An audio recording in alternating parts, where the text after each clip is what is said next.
On va pouvoir passer au point numéro 3, qui va être rapporté par Catherine Brunorine, donc qui porte sur toujours les compétences de la communauté d'agglomération. Là, on va évoquer la question des chemins de randonnée. Merci Président. Donc vous avez sur vos tables en fait la délibération. Ce n'est pas celle qui vous a été communiquée par courrier, mais celle qui est sur table.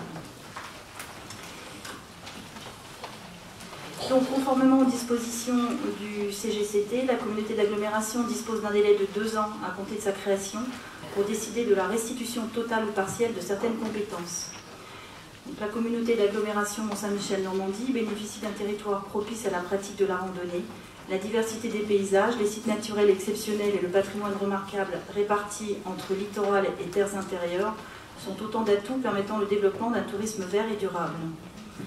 L'itinérance est par conséquent un axe stratégique majeur de développement touristique pour le territoire.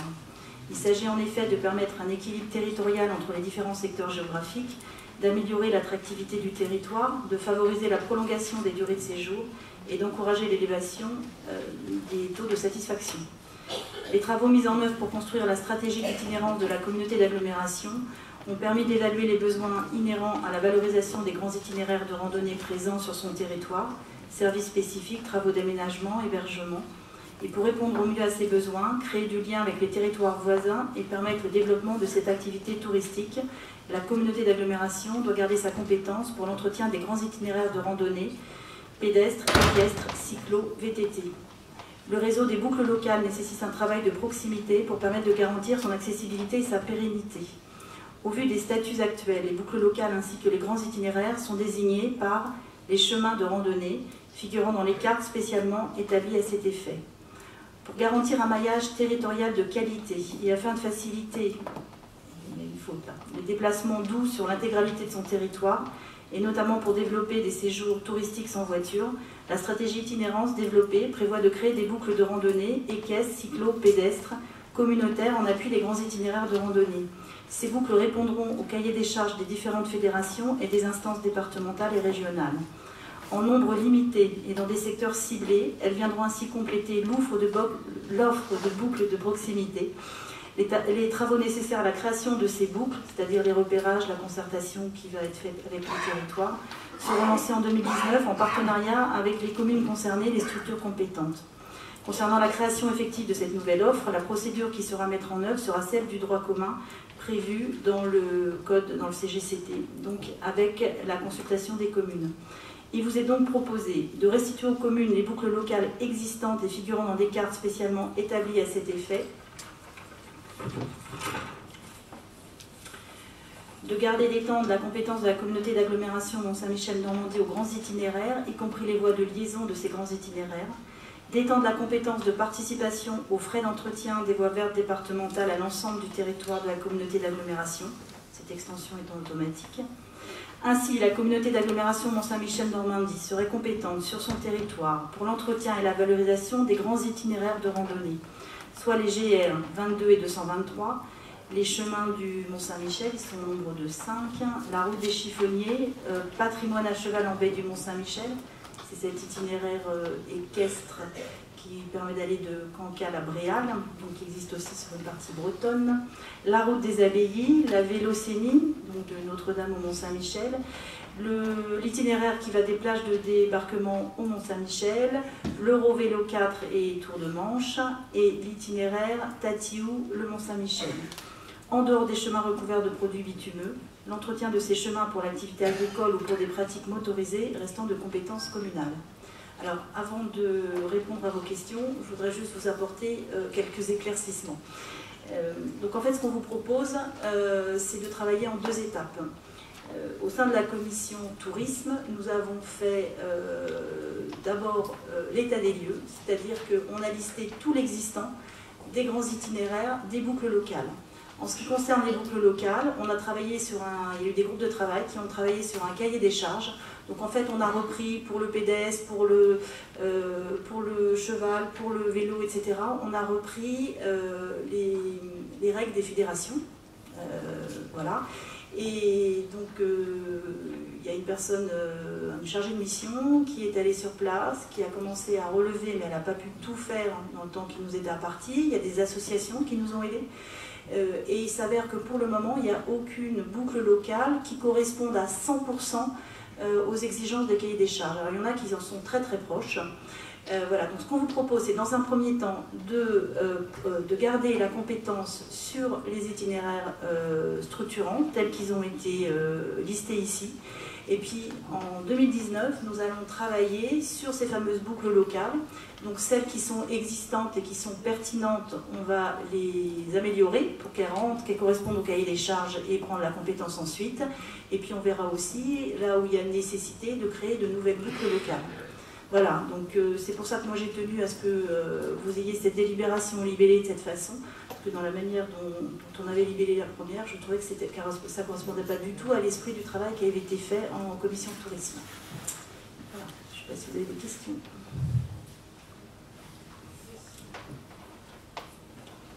Oui, moi j'ai une question, enfin où je refais la même remarque par rapport au parcours Handi-Pêche qui était communautaire sur Tussé. Oui. Ce parcours Handi-Pêche va jusqu'au Pré d'Ardennes.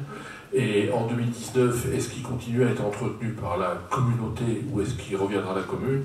En plus, c'est le technicien rivière communautaire qui intervient concernant tout ce qui est bois, arbres qui tombent dans la cellule. Alors, tu as raison, parce que le parcours Handi-Pêche, c'est un de ceux qui est presque au niveau du cahier des charges. Suite à ta question l'autre jour, je me suis renseignée. Donc, il fait partie de ceux qui ont été évalués. Hein. Et en fait, si tu veux, là où ça coince un peu, c'est qu'il y a un peu trop de routes à la fin là, dans l'itinéraire. Donc, on va retravailler. Enfin, on pourra voir ça après, hein, si tu veux, mais ça fait partie des priorités, celui-là. Il y a ça, il y a la boucle d'attelage aussi, H-Sartilly, qui va rentrer très rapidement, à mon avis, dans les boucles communautaires. Et le Handi-Pêche, qui est en plus un itinéraire très intéressant, très bien aménagé. Et donc, j'ai vu ça avec la chargée de mission, il fait partie de ceux qui rentreront en priorité. Mais il faut qu'on travaille quand même, parce qu'on a le taux de parcours en bitume qui est trop important par rapport au cahier des charges. Voilà. Alors pour 2019, je ne sais pas, on verra comment on s'arrangera, mais je pense qu'il va rentrer très très vite dans la compétence. Voilà. Merci. Est-ce qu'il y a alors Sophie Laurent, lève la main, et Philippe Aubray ensuite. Oui, à Sourdeval, c'est l'association des randonneurs de l'AC qui assure l'entretien des chemins de randonnée, qu'ils soient indistinctement communautaires ou communaux. Comment ça va se passer? Est-ce que l'aide qui est perçue par l'association revient dans le giron communal ou est-ce que ça reste communautaire? Alors, ça va passer dans la collecte, hein, donc de toute façon, si ça ne fait pas partie donc, de ce qui est listé là, c'est la collecte qui va redonner à la commune, en tout cas dans un premier temps. Parce que, bon, j'ai pas toutes les boucles en tête, hein, mais il y en a qui ont vraiment un grand intérêt et qu'on va pouvoir améliorer, je pense, assez vite pour qu'ils viennent dans le giron communautaire. Donc, je ne peux pas te répondre précisément sur ton territoire, mais en tout cas, à partir du moment où ça repasse communal, de compétences communales, la CLEC fera que ce qui était la subvention qui était donnée aux associations, c'est la CLEC qui va le donner à la commune pour pouvoir continuer avec eux. Surtout qu'ils ont été d'un grand soutien, les associations en général, à la fois pour le repérage, pour l'entretien. Voilà, et donc on a sur certains territoires une véritable collaboration et ça c'est très précieux. Philippe Aubray et Raymond Béchet. Moi, c'est juste une question de savoir quelle va être la situation de l'espace VTT qui est labellisé par la Fédération française de cyclisme, notamment sur le Val de Cé. Alors ça fait partie des boucles locales, dans un premier temps retour, hein, comme toutes les boucles locales, et puis on va travailler pour voir s'il y a un intérêt effectivement, si on peut arriver au niveau du cahier des charges, mais si c'est déjà labellisé par la fédération, il y a de grandes chances pour que ça puisse rentrer assez rapidement. Mais là je ne veux pas m'avancer parce que je ne connais pas tous les dossiers par cœur. Donc voilà, ce que je vous reprécise bien, c'est boucle locale, donc retour dans un premier temps, et en 2019, on va tous travailler dans la commission tourisme, on va refaire des groupes de travail, on va réactiver les associations qui nous ont aidés dans un premier temps pour retravailler sur tous ces sujets et on vous proposera des boucles qui seraient d'intérêt communautaire au courant de l'année, je pense, vers l'automne, le temps qu'on puisse faire tout le travail. Alors, Raymond Béchet et Daniel Furcy et Gérard Daligo. Oui, moi au vu de la délibération, je me demande où est, comment est classé le chemin qui doit être ouvert entre la voie verte qui longe la limite de département et la fosse Artour. Ce chemin est subventionnable à 80% des travaux à faire, c'est-à-dire qu'il y a une subvention de 80 000 € à récupérer, à condition que les travaux soient faits pour la fin de l'année 2019.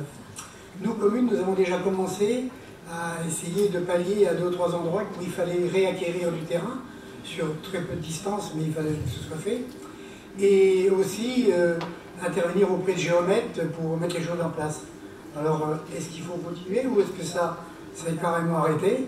Parce que les 80 000 € de subvention, ça me paraît quand même important. Ça, c'est ce qui est dans le cadre des subventions croissance verte. C'est les subventions dans le cadre de la croissance verte. Oui. Oui, c'est ça. Donc là, nous, on attend. On n'a pas encore eu le dossier du cabinet avec ses conclusions. Donc nous, on est déjà en attente de ça. C'est-à-dire que pour le moment, le chemin, il n'est pas finalisé. Non, il est pratiquement... Il y a très peu de choses à faire pour qu'il soit finalisé. Si vous n'avez pas le dossier, c'est parce que nous, on a demandé à faire revenir sur le terrain des gens de Mortain, de la direction des routes départementales, qui avaient décidé de faire des travaux qui nous paraissent pas sérieux, hein, disproportionnés. Et ça doit être... On doit avoir une réunion avec eux dans les semaines qui viennent. Je voudrais sans doute comment je dirais, les décisions à suivre, mais est-ce que ce chemin-là reste une priorité ou est-ce qu'il revient à la commune? Alors, il n'est pas encore existant, donc pour le moment... Si, il est existant, le chemin. Ah bah, enfin, pas dans sa totalité, en tout cas. Pas ah oui, il n'y a pratiquement rien à faire pour qu'il soit dans la totalité. Bon, alors, disons que pour l'existant, puisqu'il n'est pas encore, le linéaire n'est pas encore complet, donc ça reste local.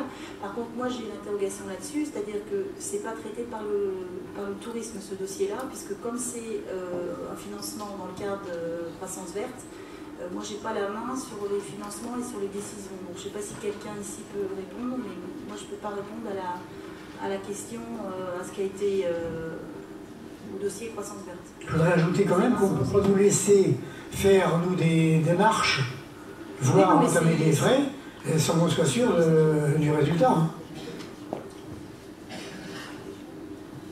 Sur cette question-là, on va... Voilà. Donc sur le dossier en particulier de ce chemin sur Saint-Georges-de-Relais, on va reprendre les choses rapidement pour vérifier si déjà on peut aboutir, finaliser la réalisation du tracé, c'est la première étape. Ça c'est ok ça. Ça c'est ok, et on fera comme pour les autres chemins. On verra si l'intérêt communautaire est avéré pour les intégrer. Donc c'est la même...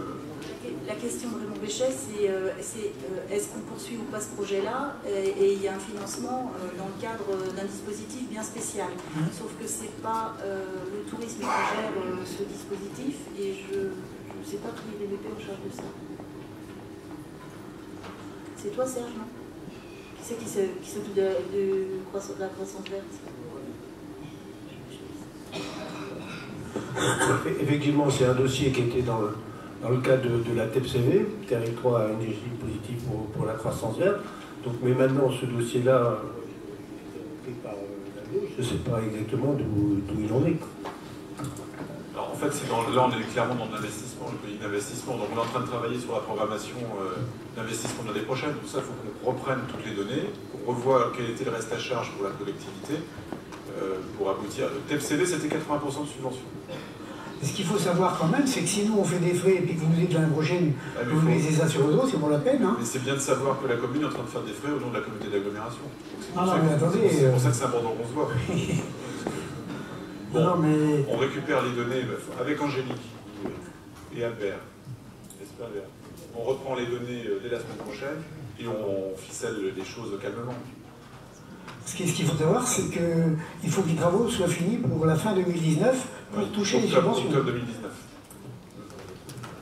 Bon, on s'occupe de ça à travers le pôle territorial avec Albert. Il y avait d'autres prises de parole. Il y avait Daniel Furcy, Gérard Daligo. Oui, l'itinéraire Tati ou Mont-Saint-Michel, ça concerne ce qu'il y a sur notre territoire, hein. En partie, c'est un itinéraire cyclotourisme. Donc, quand on parle de cet itinéraire-là, on parle bien sûr de la partie sur notre territoire, pas jusqu'à Tati. Ah mais c'est bien de poser la question, c'est jeune. Alors Gérard Daligo et puis Jackie Bouvet, je crois. Oui, donc, pardon, la première phase sera effective au 1er janvier 2019. Donc après, on va travailler sur certains dossiers, mais en attendant, donc, on va reprendre l'entretien de ces chemins-là.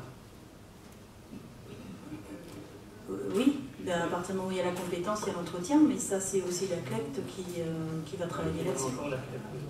Ah bah, dès qu'il y a un transfert de compétences, il y a un travail de la CLECT. Mais c'est vrai que le travail va être fait en 2019, mais il y aura une étape intermédiaire. Une étape intermédiaire qui va entretenir, ce sera les communes, je suppose. Après, la compétence c'est une chose et le mode de gestion c'en est une autre. Là où il y avait déjà des mutualisations avec les communes, on peut continuer. Là où c'était, enfin voilà, ça va dans les deux sens. On discutera de chaque cas, mais les habitudes qui étaient prises, s'il y avait des mutualisations, ou s'il y avait du travail qui se faisait entre la communauté de communes et la commune, on peut regarder si ça peut se pérenniser ou pas. Ce qu'il faut savoir aussi, et Catherine pourra sans doute confirmer, c'est qu'il y a beaucoup d'élus communaux qui nous avaient fait part de leur souhait aussi de reprendre en direct la gestion de chemin qui avait été intégrée dans le giron communautaire et pour lesquels il y avait parfois un manque de réactivité dans les entretiens.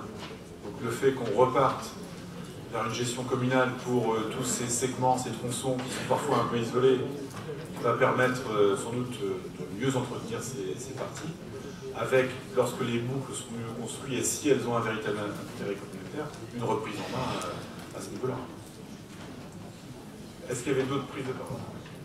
Peut-être juste pour compléter sur les... parce qu'on a beaucoup parlé des boucles locales, mais très peu en fait des itinéraires structurants. Donc sur chaque itinéraire structurant, on établit une carte, on est en train de le faire, avec les hébergements, avec les gîtes d'étape, avec les haltes randonneurs, avec les propositions de restauration, les sanitaires, le service de la malle postale, vous savez, le transport de bagages, etc. Et on va travailler sur chaque itinéraire pour voir comment on va venir, et ça on va le faire avec l'EPIC, comment on va venir compléter l'offre de services sur les grands itinéraires. Donc ça aussi c'est un chantier qui est déjà entamé et qui va se poursuivre sur 2019. Merci Catherine. Est-ce qu'il y a d'autres prises de parole avant qu'on passe au vote pour cette question numéro 3? A priori non, donc on va pouvoir se saisir de nos boîtiers.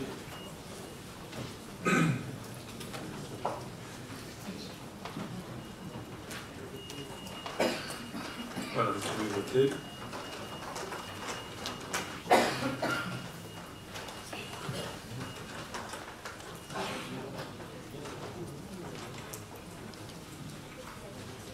Alors 135 votes ont été reçus, 115 sont favorables, 10 sont défavorables et 10 sont des abstentions. Donc la question est adoptée à la majorité. Alors Catherine dit qu'il y avait une carte qui permettait de visualiser où se situaient ces grands itinéraires. Alors ceux qui sont à la commission tourisme, ils la connaissent, elle devait vous être projetée ce soir, mais apparemment il y a un souci technique qui fait que ça ne fonctionne pas. C'était pour vous montrer un petit peu comment le territoire était irrigué par les grands itinéraires et que ça concernait l'ensemble du territoire. On pourra vous l'envoyer par mail. Puisque visiblement le fichier ne peut pas être lu par l'ordinateur. Bon. Cela dit, je pense que la plupart... Ah bah si, voilà. Donc voilà les grands itinéraires. Voilà. Je ne sais pas si c'est très lisible. En bleu-violet, là, ce sont donc les fameux chemins du Mont-Saint-Michel. Vous avez bien sûr le GR littoral, vous avez le GR 22, voilà. Et puis, alors, il y en a qui se superposent, hein, par exemple la Vélocénie, la voie verte, voilà, vous avez des superpositions. Donc la Vélocénie, c'est celle qui traverse d'est en ouest. Celle qui vient du nord vers le sud, bah, c'est C'est le fameux plage du débarquement Mont-Saint-Michel. Enfin, voilà, vous avez une vision. Et donc, on a déjà travaillé en commission de tourisme. En fait, on a fait ce qu'on appelle des patates, hein, et où on estime important que là, il y ait des boucles locales qui soient travaillées. Donc, on a déjà regardé un petit peu les endroits où on va travailler sur les boucles locales. Bien, écoutez, merci.